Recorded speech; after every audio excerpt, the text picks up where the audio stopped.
this program to bring you a special report. All right, what is going on, guys? It is Victor with the Chasing Waypoints podcast. All right, let's get it on. You guys heard the episode this morning, or the Monday morning briefing. Here, let me turn the headphones around here. You guys can't see what I'm doing, but it is time. We're talking about it a little bit. Doesn't it feel kind of weird without the intro music? Should we do the intro music? Nah, just kidding. All right, let's get Giovanni Spinali on the phone. We're going to be talking a little bit about hero racing and the Clayton Roberts thing. So hope you guys are having a good day so far. Looking forward to seeing what you guys think. I don't know. Split the episodes up on Monday. It's kind of hard to do sometimes. I guess it just depends on how the schedule lines up.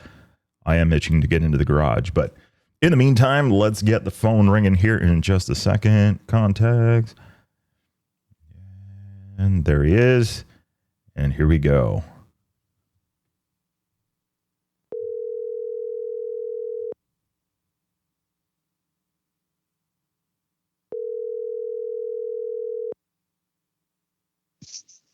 Hello? Gio, what's happening? It's Victor. Victor, how are you? Doing well, man. How are you? It's Monday, busy, but that's the way it goes. I hear you. What's the, I didn't, did we talk about that last time we spoke? Was there what was the day job, or what is the day job?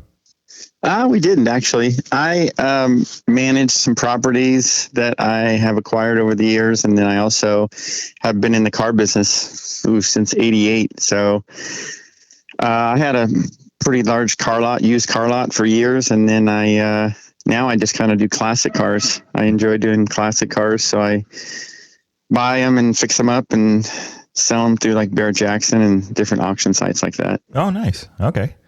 Dude, that's pretty cool. I know there's something therapeutic about building something up, making it work right, getting it all dialed in.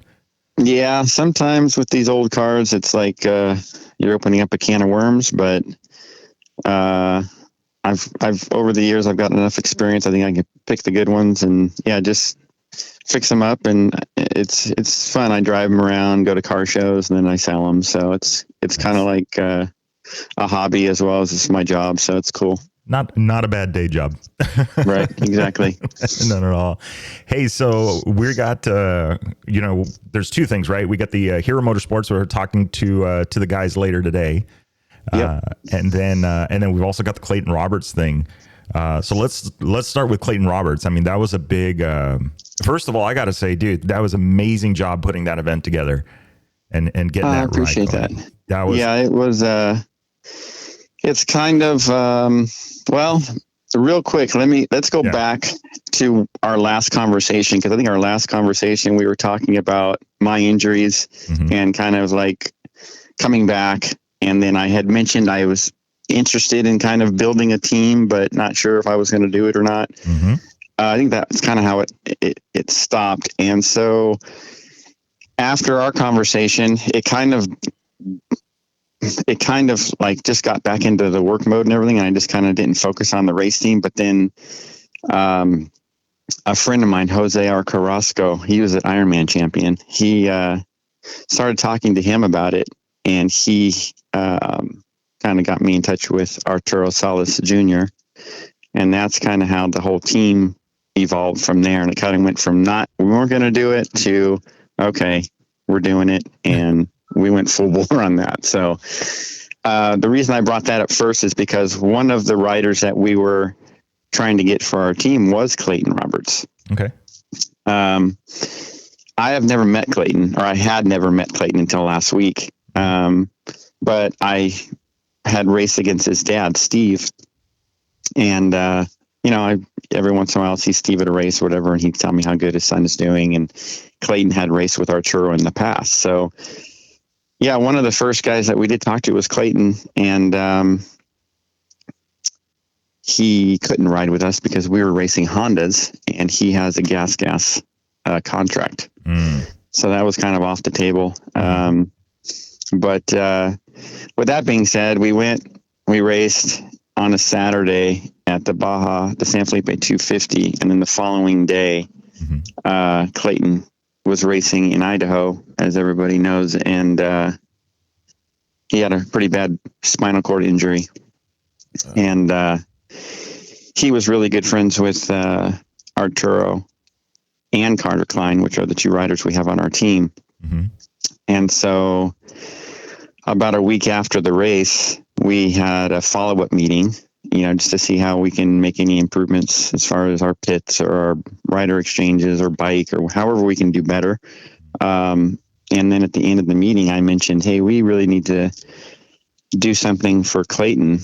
I just thought, our team was just going to, throw some money and we were just going to donate it to his Road to Recovery. But then one of our chase guys, actually Jose R's father, Armando Carrasco from Too Much Fun, he promotes races in Mexico. He goes, we should do a ride. I'm like, that's a great idea.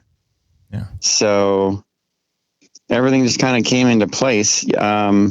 Arturo's father knew Pancho has this private property in Tecate, like a private ranch that they ride out of. Yeah. And he's like, hey, we should have it there. I'm like, that would be great if you'll allow us to do that. That's awesome. So they put in a bunch of work. They did like a 40-mile loop of single track. And, once we had the location, we locked in a date. And then it was just like, it turned into almost like my full-time job, honestly. It was a lot of work, but it was obviously worth it. I contacted all of our sponsors. We got great, raffle items. I got Baja Bound Insurance on board to pay for all the food and drinks and everything. So they stepped up and everyone just, it was just such a positive, good vibe from the start to the end. It was an amazing event. Everybody had a great time. We raised like over $22,000 for him, and Hero Racing just rounded it up to 23,000. We were able to go there last week to the Roberts family's house, and I met Clayton, which was awesome. Talked to him, very positive.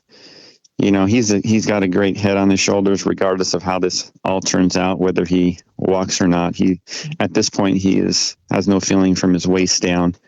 We went to the family's house and hung out, gave him his check. He was, I was optimistically thinking once we started getting entries and stuff for the ride and the raffle and everything, I was optimistic at saying, okay, I think we're going to be able to raise like $10,000 for him, which was going to be awesome. But when it was all said and done, 23,000. So it was, all I can do is thank the people that super generous, nobody complained about how much it was. It was $100 a rider, and, they bought raffle tickets. Everybody was very generous.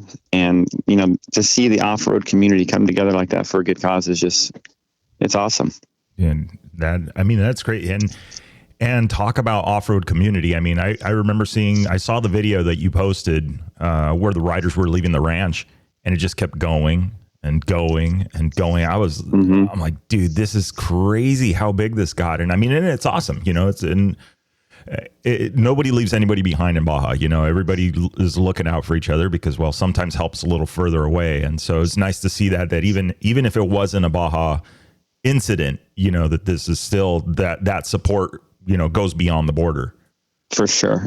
And I would say half the people there were from Mexico and half the people were from, America. Mm-hmm. And it was just cool. There were so many different people at this ride, and I'm sure that a lot of them probably, have never even met Clayton, right? It's just, they heard about what happened and they wanted to support it. And plus, we made it a fun event, right? We had music and we had, a really good ride. I didn't get the chance to ride it because I was so busy organizing it, but everybody that I talked to said that the single track that out was really fun. And it's just a cool event. It's cool to make an event out of a fundraiser rather than just have a fundraiser. It just gives you something to do. It's fun. You get to hang out with your buddies. It was a win-win-win for everybody. It really was. Nice. Yeah. And that's what I think, obviously that's what matters, that it's in support of somebody, and that everybody has a good time. And I think that, you know, hopefully it turns into just a ride anyway. Just like a yearly event, because it does, you know, not have to do it for, you know, certain reasons. But it's awesome to see that. And man, I know Baja Bound, you know, puts in the work. I mean, they've always supported a lot of the events, but you had a whole laundry list. Like every day I was seeing that you were posting like different things. Like I think last I saw was some O'Neill stuff. I think Rugged stepped in. I mean, who else we had some great FMF exhausts and some exhausts and a bunch of umbrellas and the Wolf vests, those really cool vests, that the WLF vests that they sponsored a few vests. In fact, I reached out to them after the ride because I was so impressed with, you know, the quality of their product. So yeah, they Baja Bound, you know, sent some lights down. I mean, there's so many sponsors that kicked in, and then so many random sponsors, like not even in the industry, you know, like a flight school in Lake Havasu, you know, donated either a free lesson or a scenic flight for 2. And it just, you know, there were some adventure bike companies that stepped in, local shops like Vay's, you know, Power Sports and C&D Cycle. You know, it's just at first it was me reaching out to everybody that I knew.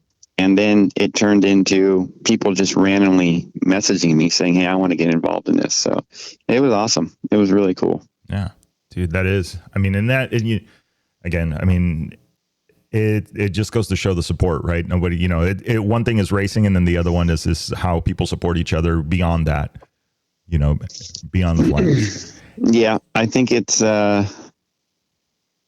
it was just you know, it's, how do I say this? It's a rider's worst nightmare, right? Ever since I've been a kid, you hear about people, you know, breaking a leg. Okay, you heal from that, right? You move on. But it's always our worst nightmare is to crash in a way where you lose feeling in your body and you're paralyzed. You know, that's a life-changing event, right? Normally it's not something that you come back from, right? You just have to learn how to live the rest of your life that way. And I'm not saying that that's the case with Clayton, because he is, for what I understand, he is getting a little bit of tingling and things in his legs, which I think is a good sign, but you know, the doctors still don't know what's going to happen. But you know, when something like that happens, and even though I didn't know Clayton, it is, you know, it was close to home. It's something that you just can't help but want to help. You know, it's just like, we got to do everything we can to help this kid. He's 21 years old, and you know, his life just changed. Yeah. So yeah, it was, like I said, it was a lot of work, and literally every day just trying to get new sponsors. And then when I did get the sponsors, then I had, you know, obviously posting it on my social medias and everything else, and then organizing the ride, organizing the food, organizing, you know, everything. It was so positive. At first it was slow, you know, like people were, yeah, I want to do it. But it seems like everybody always signs up the last minute. And so the last 3 days was just wide open. And man, I think I slept for 2 days after that event. I was so tired. You're like, and we're done with this. Yeah. I mean, yeah, you know, then that's, you know, it's something that, I mean, it's been a thing, you know, I completely understand that fear, you know, and, even me, myself, in my very limited riding, you know, I get, you know, you think about that, you see that kind of stuff, and you're like, dude, it doesn't, you know, I mean, it's like it's written down somewhere, and it's just going to happen, and it's going to be in some dumb way, you know, some way that you've fallen 25 times, and it's just that 26th time that it is the one. And I hate to think that way, but you know, sometimes when you're an overthinker, you're trying to think of these situations and things you could try and be prepared for, but that's something that you just can't, you know, it's you get dealt those cards, and then it's, you know, like, yeah, it's, when you race or even ride a motorcycle, it's like it's not a matter of if you're going to crash, it's when and how bad is it going to be. Mm-hmm. It's just how it is. It's like I've had some of the gnarliest crashes, just, and you pop up and brush yourself off, get back on the bike and keep going. And then I've had other crashes where, you lay it down in a turn and, you broke your leg or your ACL, you tore your ACL or whatever it may be. So it's more how you land, Mm-hmm. but none of us have control over that, right? Once you're crashing, you're crashing. And unfortunately, I don't know, God's got a plan for everybody, and this is his plan for Clayton. And I really, after meeting him, I really can tell this kid's got a good head on his shoulders, and no matter how this happens, he's going to be successful in whatever he wants to do. Yeah. And I think that's the important part. There's a certain, just even the business decision that is, getting on the bike, something that I had heard from Skylar that was relayed to him by the late Kirk Caselli. And it's one of those things that there's a certain like perseverance and a certain mentality that they have. And I think that this turns into like an automatic continuation, because there's times you're blowing bubbles in the middle of the peninsula, or tired or clapped out. And it's just that mentality of being able to like push forward and just like, all right, I'm going to ignore all of this stuff and I've got a goal now. So, yeah, I think racing in general, if you're a racer, you just have that drive, you have that mentality, whatever it is, whether it's in business or whether it's in your racing or whether it's in, you see, like me personally, I'm not racing in Baja anymore, but I needed a goal, and my goal turned into the team. Mm-hmm. And then after the 250, my goal turned into this ride. And so I just put everything I can into it. It's just, I do it without even thinking about it. It's just natural. It's like you set a goal and then you just do it. You just go, you do everything you can to make, to accomplish it. And so I think he has that same mentality. So he's going to be good. He's going to be fine. Yeah. Yeah. I agree without knowing him and then just hearing what you're saying, that he's got that, that kind of mentality and a good head on his shoulders, that he's got that focus, tingling positive signs, but it's either which way it's going forward, which I think is the most important part. Now, and you bring something like, I remember, when we talked that you were kind of like, okay, we're done with Baja. And especially like I saw that last, one of the videos that had gone up, right, where you ran into some chase crews towards the end of that ride at the last, what was it at the 1,000 or was it at the 500? No, that was at the 1,000 when the trophy truck chase was going backwards on the course. Going backwards. Yeah. And so from there it went, you turned it around and then full send into hero racing. And then that came, with these guys with Carter and then, and then a great showing, right? First win. How was that? I know we're going to talk with them later about it, but. Right. Well, let me get into a little bit real quick about how it all kind of came together. So like I said earlier, Jose R got me in touch with Arturo. We went and had dinner, and I basically committed to Arturo as he was going to be the rider of record, and I was going to, and on a personal level, mm-hmm. pretty much cover his expenses and entry fees and all these other things. At that point, we didn't even have a bike. We didn't have anything, right? It was just like a conversation. And then again, once I set that goal, I just went full force with it. And obviously the next thing I needed was a bike, which Arturo had some connections with SLR Honda. Mm-hmm. So we got in touch with Mark, and he had previously, I guess, agreed to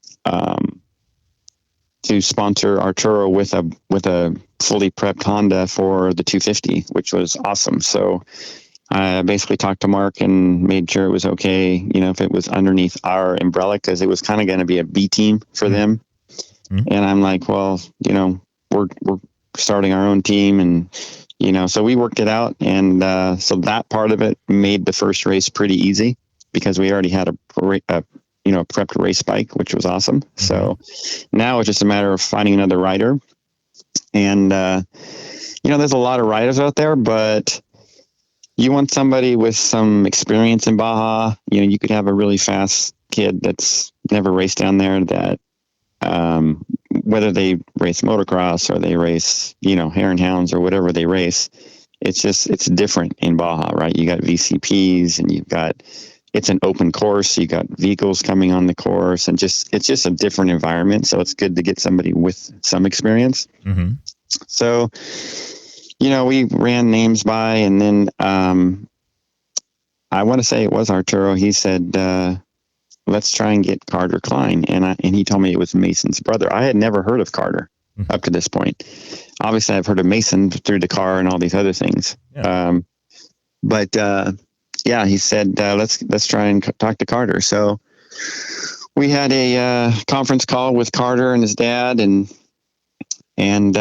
worked out the kinks. And it was a little bit difficult at first because he had his own contracts with gear companies and different things. I wouldn't say contracts, but agreements. Mm-hmm.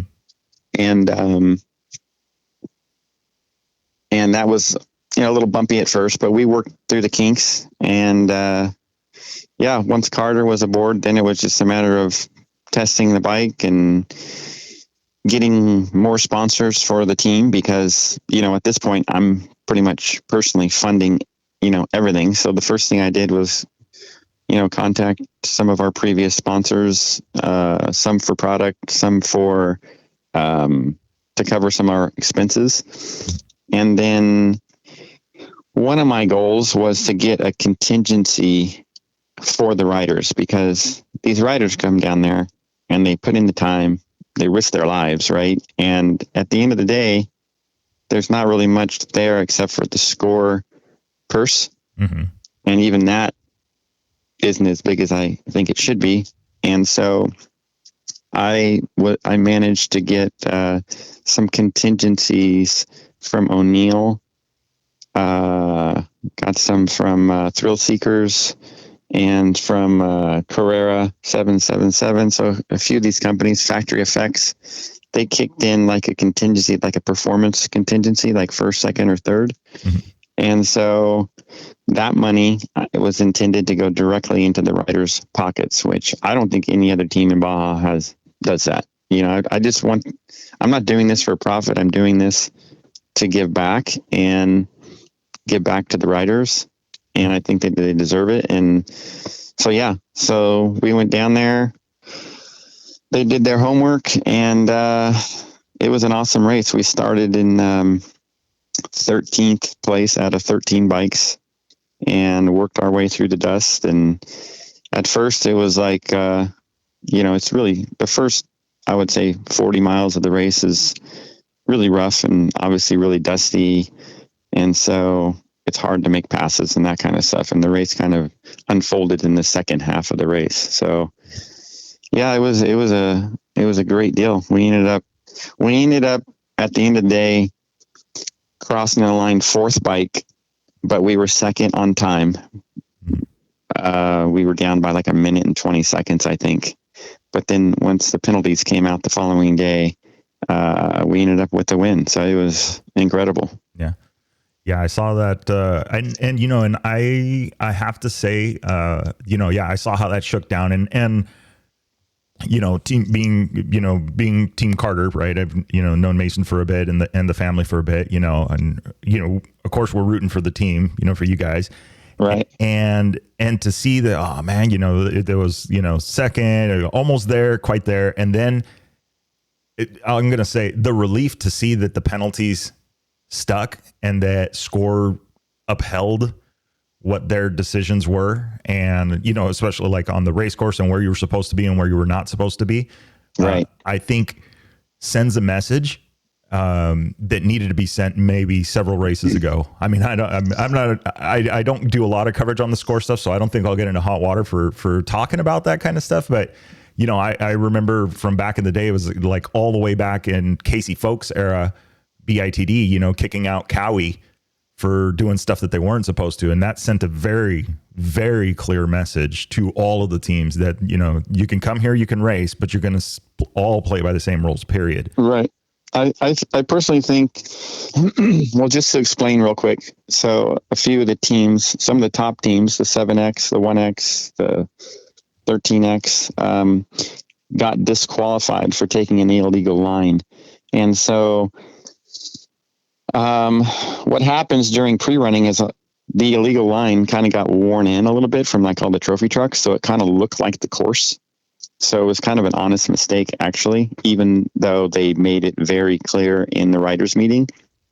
I made it a point to sit in between both of our writers and make sure that every time something came up in the writers' meeting, that they knew their sections, right? So I remember specifically when they announced this, I looked over at Carter because I knew this was Carter's section, and I said, "Do you know where that is?"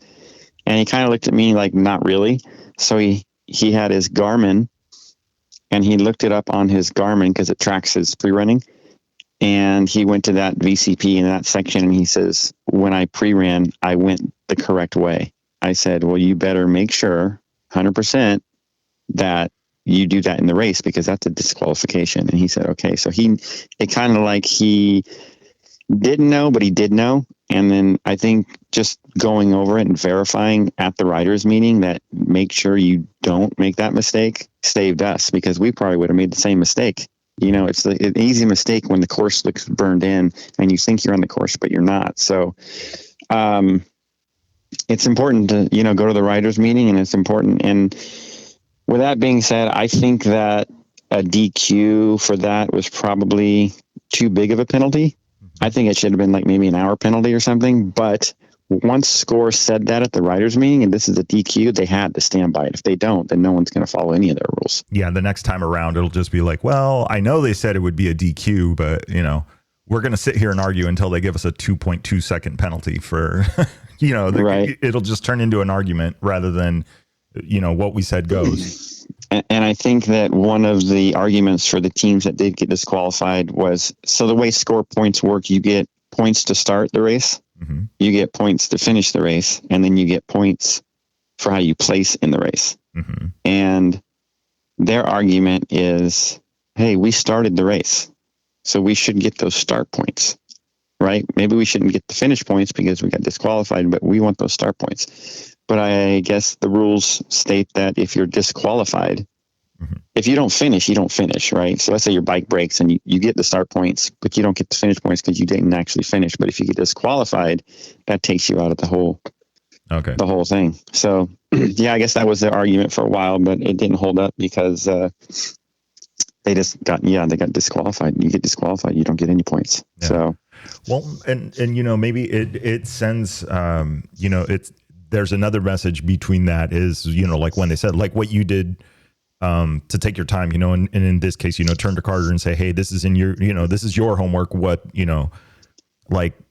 that should have been said, did they do that? Did the rider in that section for the other teams go like, yeah, bro, I got it. Don't worry about it.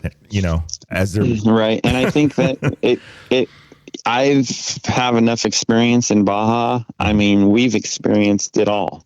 Right. We've experienced running out of gas because we didn't fill up in our pit, or we missed VCPs and it cost us the race, or we didn't transfer the spica and that cost us, a 30-minute penalty or whatever. So I've experienced making those mistakes already. So it's kind of like I'm doing my best to make sure that these younger guys who maybe don't have the experience down there as much don't make the same mistakes that I made, because I lost races and championships because of it. So I don't want them to do that. So it's pretty good that, I have some experience, or our team has some experience that can help the younger guys, not just with, sponsors and entry fees and expenses, but also with some experience so that they can focus on going fast and riding their best race and winning. Yeah. So we thought that for sure we were going to be competitive. We had two great riders. We knew we had a chance of winning. We knew that everything had to go pretty much perfectly for us to win, because we were starting from behind. We knew that if we missed any VCPs or did anything, stupid mistakes, it was going to cost us the race. And they rode a great race. They rode a clean race. It was the first time we ever did our own pits. which was a new experience for us because normally we would use, a service like Baja Pits or whatever. And so that was a little nerve wracking on our part because now we have we have our own people 100% responsible for getting them fuel or working on the bike if there's an issue or whatever. But our pits went smooth, and they rode great. And it was incredible that we won our first race. And now we have the points lead going into the Baja 500. We're the first bike off the line, so we don't have to deal with dust. And hopefully that's an advantage for us as well going into the next race. Yeah, this was going to say, 20 on the Score website, 23 days away, from that. Yeah, I know. That's going to go fast. And not only that, but we're not with SLR Honda anymore. Oh. So we are building our own race bike. Okay. And so, I got with Mark Samuels after the race because I didn't know if this was like a one race deal with, with Arturo, as far as letting him use the bike and all that, or if it was a season deal or what. He says no. So I called Mark, got him on the phone, and I was like, so where do we stand here? I thought since their bike got disqualified mm-hmm. and we won, that we would get more support from them. And this is just my initial thoughts. I mean, I'm new to this, so I don't know. So my thoughts were, they're going to really support us because maybe we join forces for the 1,000 and SLR Honda wins the 1,000 and the championship. Right. So, but no, it was more like, you guys did great. You did the bike proud and everything, but it was really a one race deal. If you want to continue, we'll supply you the bike, but you need to pay to, Bobby at San Diego Powerhouse is the one who prepped the bike. He said, you're going to have to pay Bobby to rebuild it. He said, that's about $2,000 a race. And then I said, okay, well, I appreciate it. Let me think about that and I'll let you know. And then I started thinking, I'm like, well, it's almost inevitable that we're going to have to build our own race bike eventually. Mm-hmm. And if I'm already going to have to pay to rebuild and prep their bike, I might as well just get a bike. Yeah. So at that point, I just went and bought a bike, and actually Colton Newdall from Champ Adventures is building our race bike. Nice. So he's partially sponsoring the team. Mm-hmm. He has a good relationship with Carter. Carter's actually been staying at his ranch and training with him and helping him at his work. So that's, an ideal situation for Carter because who better to learn from than Colton Newdall, right? Yeah. And, I kind of had to poke and prod him a little bit because he had trained with him in the past, mm-hmm. but then he kind of, 19 years old, he kind of like got sidetracked and wasn't really making the effort anymore. Yeah. And so I pretty much called Carter and I said, hey dude, you have an opportunity here that most people don't have, mm-hmm. right? You can go train and learn from Colton Newdall. You better get your butt in gear and get up there and start taking advantage of this. Mm-hmm. And so he did. And he's been training and riding with Colton and helping him build the bike. And so that's been a good change for Carter. I think he needed a little bit more motivation, and hopefully I motivated him, and then Colton's definitely keeping him motivated. So nice. I think we're going to be ready for the 500 because I think we kind of have a target on our back now. And some people maybe think we got lucky in one, but I don't think finishing a minute and 20 seconds behind the 1X is getting lucky, but we just did our homework and they rode good and we won. Yeah. And, and it's interesting as you were saying that, I'm like, taking the words right out of my mouth, that getting lucky is when you were, 15 minutes behind and then they got disqualified. But 1 minute and 20 seconds is a competitive behind. That wasn't a trail ride and got lucky. That was, homework and making it happen. And, and I don't know. I mean, I would think that shortcut was, or I'm not going to say shortcut, but that alternative line, probably faster than the race course, or who knows, maybe it got all beat up and it was worse than what the race I think it was. was. I think somebody told me that they had, in pre-running, they had timed it, and I think it was only like a 30-second advantage, but it was much smoother. So it was not only a 30-second advantage, but it was a rest. It was a rest, right? Mm-hmm. It was like not so rough, but yeah, when you talk energy conservation. So there's more to it. So, I mean, you could, negate the rest. Okay, well, we just went from, a minute 20 down to 50 seconds, right. So it's not it's not a question of, I mean, luck, maybe. Yeah. Right. There's a million things that could go sideways, in a race like that, especially in off-road.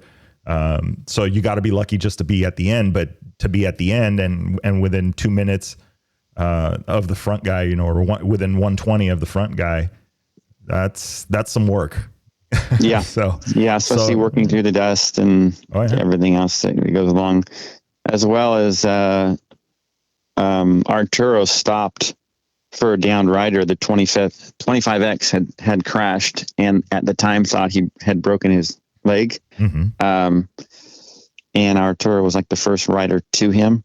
Mm-hmm. And so he stopped to make sure he was okay, and then he stopped again to tell people that there's a downed rider over there. Mm-hmm. He pushed his, Stella and got the notification to score that he was down. And we got that time back. Mm-hmm. But, we didn't know that as chase people during the race. So as we're watching it, we don't know what's going on, right? Did he crash or, just because he's not moving now at this point. So, so that was, it all unfolds. It's like, you never know how it's going to be. When we were racing over the years, let's say we would have some problems and we're in second place or whatever. We always tried to keep the time distance under 10 minutes. Like, let's just say we're 12 minutes behind. Our biggest goal was to get under 10 minutes behind, like say 9 minutes behind by the finish, because VCP penalties are 10 minutes. So if they missed one VCP, then we could still win the race by a minute if we're 9 minutes behind. But if we're 12 minutes behind, we're still going to lose the race. So that 10 minutes is always in our head. If we do have problems, is, hey, let's be at least within 10 minutes of the leader, because you never know what can happen once the penalties are tabulated. Yeah. Once the dust settles. Yeah, that's exactly. That's a really good thing. And I mean, there's so much, 10 minutes turns into 7 minutes because they had a quick loss or whatever, you can chew up 10 minutes pretty quickly, not just even in a penalty, for missing a VCP. So, right. So no, that's a good one. So, well, good. So, I mean, it sounds so sticking with Honda. Colton's going to be building the bike, or helping you guys build the bike. Yeah, which is awesome to see. I mean, obviously he knows a thing or two about building a desert bike, building Honda specifically. So that'll be. We thought about adding a third rider for this race, and it's still a possibility. But to be honest, there's not a lot of. I mean, the teams are kind of already established, so there's not a lot of available riders that are capable of running that speed, that have any experience in Baja. So. It's most likely just going to be Arturo and Carter again for the 500. Colton has hinted that he may, who knows, want to race at the 1,000 or something like that. So that may be nothing. Obviously, nothing's settled or anything like that, but he has hinted towards that. So that may be a, who knows, third rider for the 1,000. His experience is, you can't buy experience. So, and he still rides all the time. So anyways, at this point we've focused really hard on the 250 and we accomplished our goal. And, right after that, we kind of rolled into the Clayton ride, and that just kind of like took over, my focus off of the racing part and just on the benefit ride. Mm-hmm. And now that's over, now we're back 100% focused on the 500. So, it's when you're getting sponsors and parts from different companies like, TM Designs and Dunlop Tires and Nitro Moose and all these great companies that are behind us. Mm-hmm. It takes time to get these parts. It's not like you can just go down to the local motorcycle shop and buy the parts and you have them and then you build the bike in a week, right? Yeah. So it's like these parts are trickling in. IMS Tanks and Pegs is sponsoring us, and we got so many good people behind us, but it's a full-time job, getting in touch with the right people and then getting that, telling them exactly what we need and then it getting shipped and then getting it to Colton and then getting the bike built. And yeah, it's hopefully we'll have the bike built here in the next week or two, and then we can start testing suspension. And Brandon and AHM Suspension is sponsoring the team as well. So yeah, we got the right people behind us. It's just a matter of, it's like a puzzle. You just got to put all the pieces in place and then get down there and do your homework with pre-running. And it's going to be exciting being the first bike off the line. I've never experienced that, right? Because I've never raced the Unlimited Pro class. And this is the first time, with the Hero Racing team that we're first bike off the line. So yeah, it's going to be an exciting race for sure. Yeah. A lot of firsts already this season. Your first team putting the team together and then, getting that win.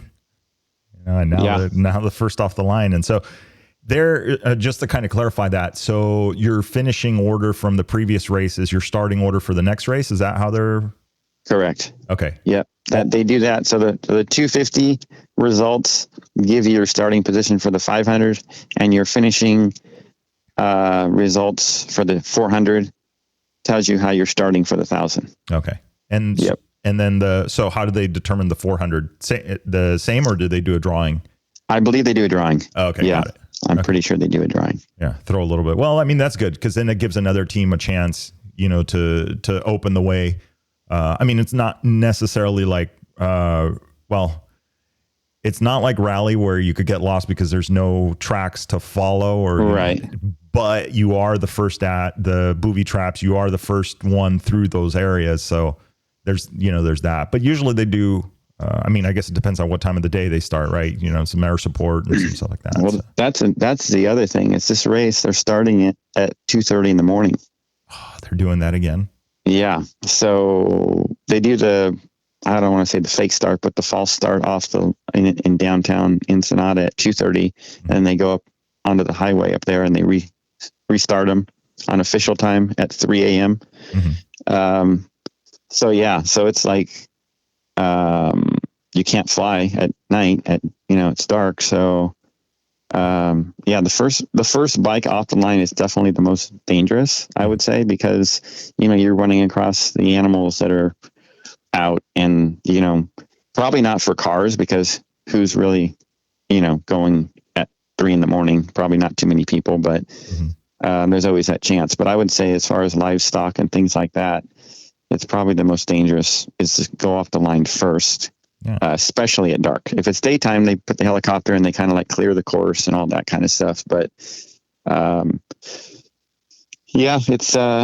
you got your advantages because you don't have to eat dust, but then you have your disadvantages because you're first off the line and you got all the, like you said, booby traps or animals or whatever else that could be on the course. Yeah. And that's, I just kind of come back and keep thinking about that. I was like, well, what, why couldn't they just get them off the line at first light and then just, the trophy trucks and all this? I mean, pretty much any race vehicle with today's lighting technology has at least 5 times the amount of light that a bike can carry. Oh, without a doubt. So the problem is it's not about the bikes. That's the sad part, right? The money is with the trophy trucks. And, it's unfortunate because it started with bikes, but, it is what it is. And we just have to deal with it. Yeah. I think I do want to say this. Andy Kirker does an awesome job, helping with the bikes when it comes. The bikes have grown in the last 3 or 4 years since he's been kind of like the voice of the bikes, and so he's doing an awesome job.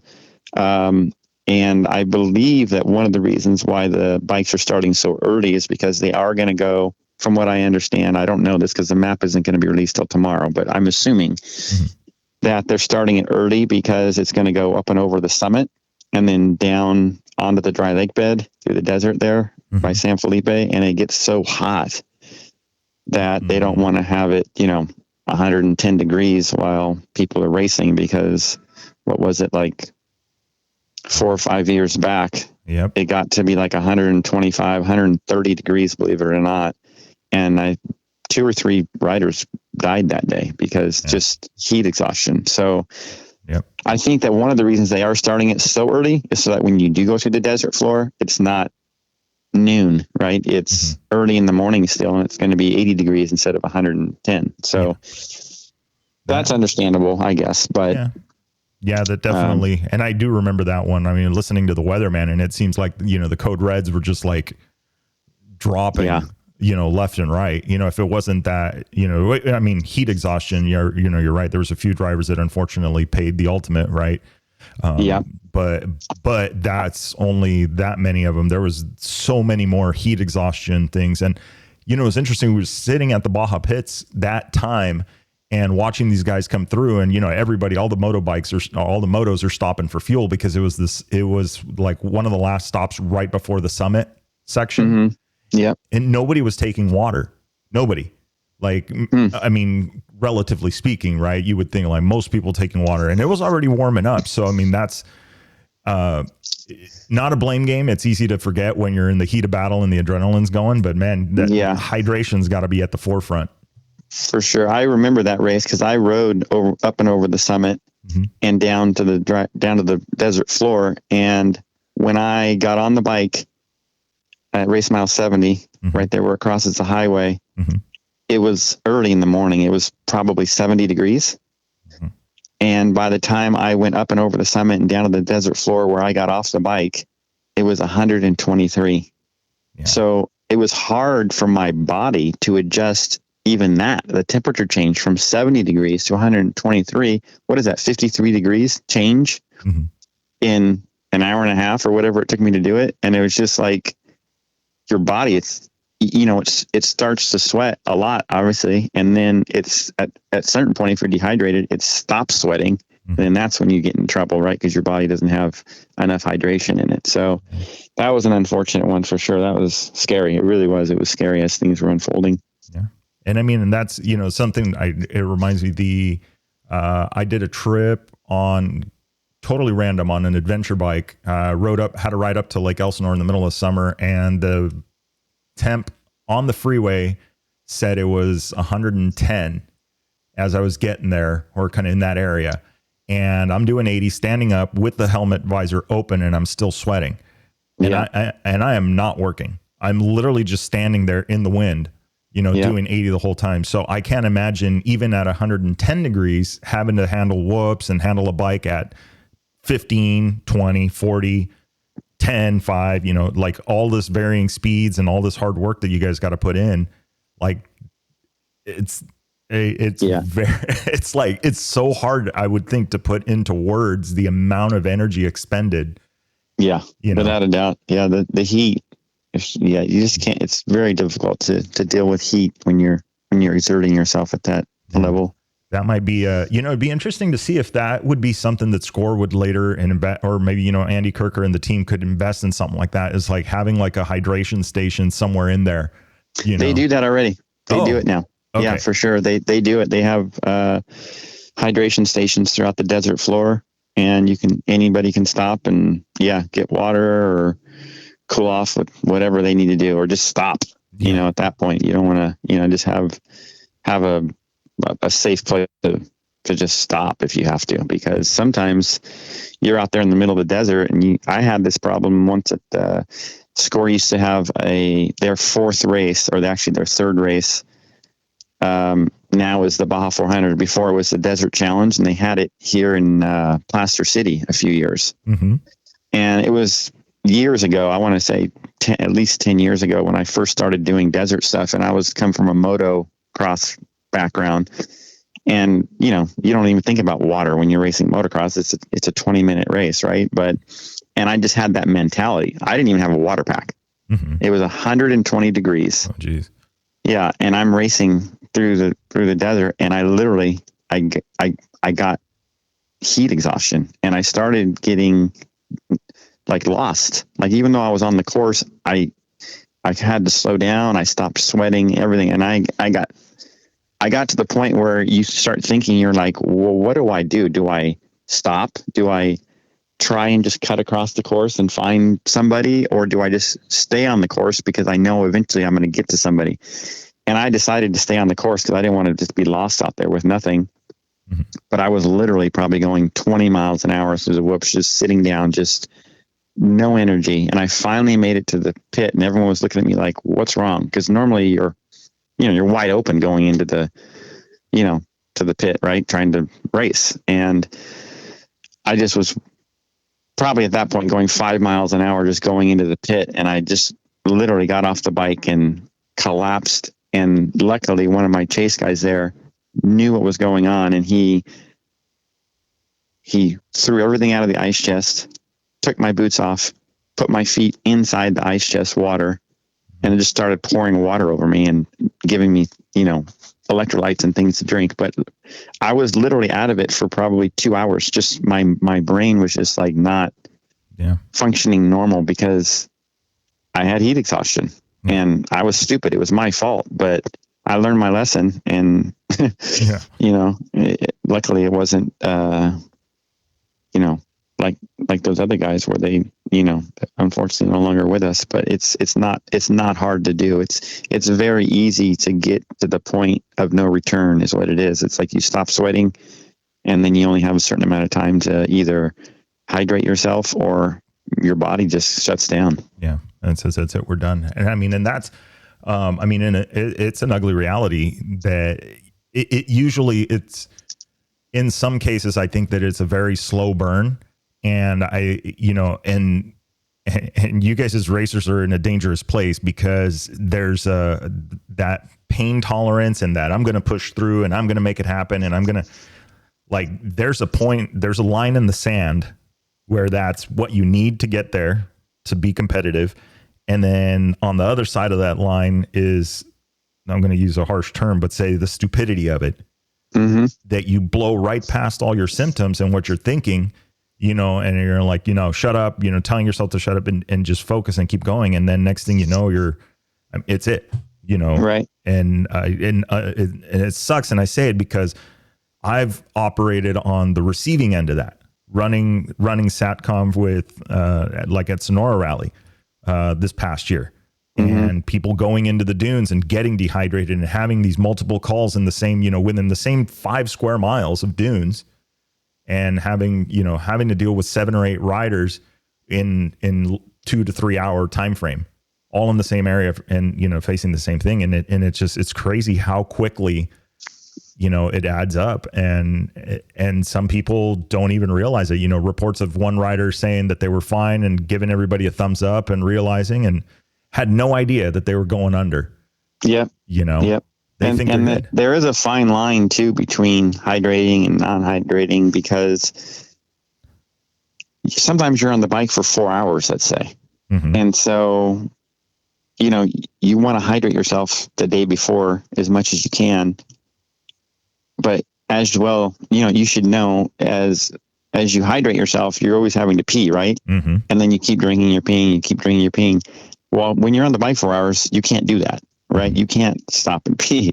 You just can't do it. You're in a race. So I've had it both ways. I've had it where I was so hydrated that, I had to stop. I had to stop in the middle of a race and pull over and pee. And I'm like, wow, this is crazy. I'm sitting there supposed to be racing here, but what other choice do I have? There are guys that do, like catheters, and they just pee while they ride. But I mean, those are more for the Ironman guys, I think, because they're on the bike for so many hours. But, yeah, so you got to be careful. You don't overhydrate, I guess is what I'm trying to say. Most people are underhydrated, but you can't overhydrate as well. And then you're like, oh, I better pull over here. Yeah. Now we've got another. Yeah. And then not only that, but there's, in talking to some of these guys, like, actually it's interesting. Lisa both Lisa and Larry, Carter and Mason's mom, mom and dad, the whole Hammer Nutrition thing that they're on, and like they've got it down to a T. Like, okay, this is what they take and this and that, because like you're talking about in hydration, yeah, it's one thing to drink, a gallon of water a day, but it's another when you drink a gallon of water a day mixed in with the right electrolytes and the right minerals and all that stuff, because you can inadvertently flush all that stuff out of your body just by quote unquote staying hydrated. Right. Yep. You got to have electrolytes back in your system for sure. The salt, you need the salt. Yeah. So it's an interesting balance, and hopefully it works out as planned, right? That, if they're doing this because it's going down onto the desert floor and it's expected to be warm, okay, we kind of understand the early start time. Right. So, hopefully everything goes as planned, and and the teams are prepped. You guys, the cool part is that, you have the experience, Carter and Arturo, obviously very competitive riders and quickly gaining experience, especially from people like Colton. Right. So it's going to be interesting. I can't wait to see it. Hopefully, we have There's some new teams. There's some new teams that are getting signed up, which is exciting. Who knows how many, teams there'll be, at the final count, but it's pretty cool to see, new guys coming down to Baja and racing the unlimited pro class. So it'd be nice to have another 10 or 15 guys on the line going for the win. It's getting there. What you said it earlier, and Andy has been doing a good job about that, promoting and helping and kind of being the voice and helping, Score and the moto, bridging the gap, right, between the motos and Score. Right. So, question for you before we, wrap it up, but this was something that kind of came up. I brought it up in the safety stuff that was going on in the Promoto group and Facebook, but particularly speaking about airbags and running, the Dakar and the rallies are now mandating that these guys wear airbags. Do you see something like that coming to Score? What's your maybe personal opinion on that? I have seen that. I haven't seen too much about it, but I've definitely seen like the videos of showing them how they work and all that kind of stuff. Mm-hmm. I think it's something that just needs to be, I guess, tested in Baja. I haven't seen anybody in Score use them. Mm-hmm. I'm not saying that they're not good. I mean, anything that's going to help a rider, not get injured at speed, because that's the thing, right? At these rallies and in Baja, you're going so fast in certain sections. You could be going 70, 80, 90, 100 miles an hour, and, you hit one rock and you're flying through the air. So, I don't have any experience with them, but I don't see why they wouldn't start implementing them into this. I think the only way that it's actually going to happen mm-hmm. is if Score mandates it, mm-hmm. which I don't know if they will. Yeah. They can, obviously. They make you wear a helmet and they make you wear, certain other safety, protective gear, but I would think that it would have to be something that's mandated. I don't know how much are those? I believe I got the retail version and it was 1,000. Uh-huh. And so I don't know, obviously you can't wear a vest with it, like, the traditional tool vest. Right. You got to wear it looser though. And that's kind of defeats the purpose of having all these straps to tighten it down. Right. Yeah. So, and I'm just thinking about it too. And like you said, like there's a lot of people in that group that are like, stop mandating stuff and don't mandate things. And yeah. And it's like, I get it. But at the same time, like, I guess I could kind of fight from the position. It's like, look, if two of you guys go down and one of you has an airbag and one of you doesn't, the only reason we don't have two emergencies right now is because one of you was wearing an airbag. Right. So now I have a helicopter just, ready to go for you. Well, I will say this. I would say 80% of the injuries you're going to have mm-hmm. in Baja mm-hmm. are not to your torso. Mm-hmm. I think it's going to be your head. Mm-hmm. It's going to be your legs. It's going to be your arms, your wrists. So this vest pretty much protects just the torso, from what I understand, correct? It will do so depending on the version of it, because now there's two versions, but basically, yeah, your core. So I would think ribs, back protector, and then also when it inflates, it does shoulders and neck. So you don't have to have a neck brace, and you can't wear a neck brace with it. Right. Well, I mean, like I said, I think 80% of the injuries, it's not going to protect you against, but those other injuries, like your legs and arms, they're not life-threatening, right? This is more of a life-threatening thing. Like, for example, Caselli, that would have saved his life, right? If he had one of those on. So with that being said, I'm obviously not against them. I just don't know enough about them. And it doesn't seem like the cost is like, too much. It's not like out of reach or anything. Helmets nowadays are $600-700. So, one of these $1,000, so even tire prices. I would like to see them, be, introduced into, Baja. I think if anything that can help protect the rider even more. I don't know how they are as far as ventilation is concerned. Like if it is 120 and you're wearing this vest, is it, cutting off because we're wearing vintage jerseys and basically a chest protector. So it's like you can feel the breeze, right, coming through to your skin. And so with that on, what is it like? I don't know. I've never used one. So this is all things that are kind of the unknown that we would have to, test and see if the benefits outweigh the negatives. Yeah. Yeah. And that's going to be an interesting one, because that was a topic of conversation, was that, it has a bag, it holds a bag in front of you. So it's basically like wearing a plastic bag. So the ventilation at the core is going to be an interesting one. I could see where the one that they race with in the Dakar that has all the padding with the long sleeves and all that stuff, maybe not, that might be one, may not be the right solution. And maybe, I think it's their Tech 7 Air, where it's just the vest with the bags. That might be a better solution, for that.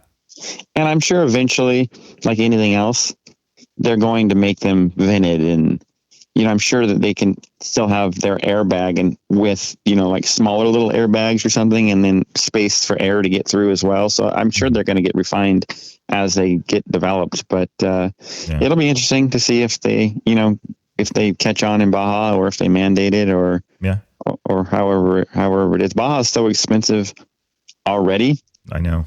That to add more cost to it is probably not a good thing, but if it's going to save somebody's life or save them from an injury like what Clayton had, then I'm all for it. Then it's worth it. Yeah. It would, it'd be interesting to see if it had like, or even if they later on came out, I think they're working on an MX version of it. And that may be a better, like, you think a chest protector would probably handle, a decent chest protector is going to handle most of the ribs and that side of it. But the back and neck, I think, are the big, the biggies there. So if they pared it down to just that with the correct off-road algorithm, then I think, we have a winner. Cause I mean, that's the thing, is like, you just want to eliminate the ones that make, like, a broken leg can be very time sensitive if broken, quote unquote, properly, but it's not as likely to be as something else, and so, like what you said earlier is just protecting against the real, or not the real, but the ones that can quickly spiral. Yeah. The life-threatening or life-changing injuries for sure. Yeah. You just get that at bay, and the rest of it, we deal is just part of the scars and part of the agreement, of racing. Yep. Awesome. Well, I will let you get back to it, but I'm looking forward to seeing the pictures. So, at Hero, you guys got your Instagram, you got all your social medias up and running? Yeah, I just started an Instagram for Hero Racing because, we didn't have a presence on Instagram. So yeah, it's basically Hero_Racing_Baja. Okay. And you can get all of our updates. Any other fundraisers we're going to do, like, for example, for the 250, we for every race we help somebody out, and there was a what we thought at first was an elderly person's like home, because a lot of the older people in Mexico, if they don't have family, don't have anywhere to go. Mm-hmm. And so there's a place that we were recommended to. And so we brought them, a lot of just things they need: food, toothbrushes, shampoo, just everything that, on a daily basis they need but can't afford. So yeah, it was pretty cool to bring the younger guys, especially like Arturo and Carter. They were kind of like, they wanted to do it. Like I told them, hey, this is what we're going to do. They said, okay, yeah, let's go do it. But once they actually experienced it, it was like, you could tell it was an eye opener for them, because, everybody's just so busy doing what they do. They don't ever stop and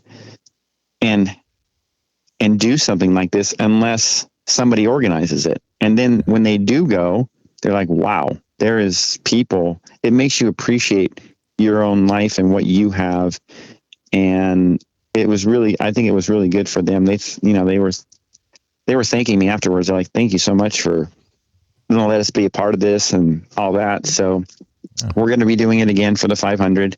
Nice. There's an all women's shelter just on the outskirts of Ensenada that we're going to help. So yeah, if anybody wants to help, they can always reach us at off our social media. Yeah.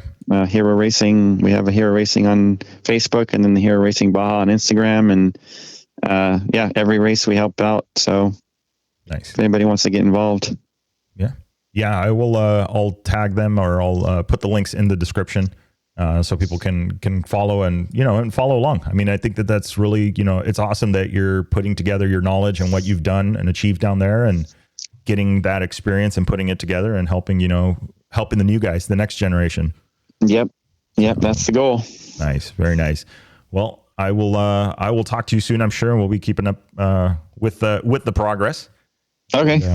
Yeah. So, thank you. Thanks again for the call. Yeah. No, I appreciate you taking the time out of your day and chatting with us. All right. All right, Joe. Have a good one. We'll see ya. Bye. All right. So that is Giovanni Spinali, Hero Racing, at hero_racing_Baja on Instagram. So had previously talked to Gio a little bit. We were talking about the Baja 1000 and his involvement in racing and what he had been up to. Obviously back some time ago, he had a pretty big off in San Felipe. It changed a lot, for him, a lot of perspective stuff, but after all the injuries and everything that happened, he was, came back, went for the 1,000. And then now, like he said, his goals, Hero Racing, with Carter and Arturo, doing their thing. We'll be talking to them later today. You guys will hear that episode this coming Monday. We'll find out a little bit more about what they are, and looking forward to getting ready to the Baja 500, which is going to be coming up in short order, just 23 days away. So very interested to see how this progresses. That first race, first win. That's a good, I don't know, what is it? Getting the monkey off the back, getting that. And it shows, how competitive, Carter, no stranger to the podium. Arturo, no stranger to the podium, and being very competitive, both of them in their disciplines, and now down in Baja. So it's really awesome to see, these guys team together with the help of Giovanni. So again, we'll be keeping track of them. That's Hero Racing Baja on Instagram. If you guys want to follow along there and check it out. But with that being said, we're going to get on with the rest of the day. Project 501 and F900 is waiting. We got to come up with Project 900. Yeah, I guess it is Project 900. Anyway, hope you guys are doing well. Hope you're having a good Monday. Doing the lunch break thing, we ran a little bit over. I was trying to keep it up to an hour or a little bit less, but it's okay. Just let the boss know we authorized the coming back late from lunch. Just kidding.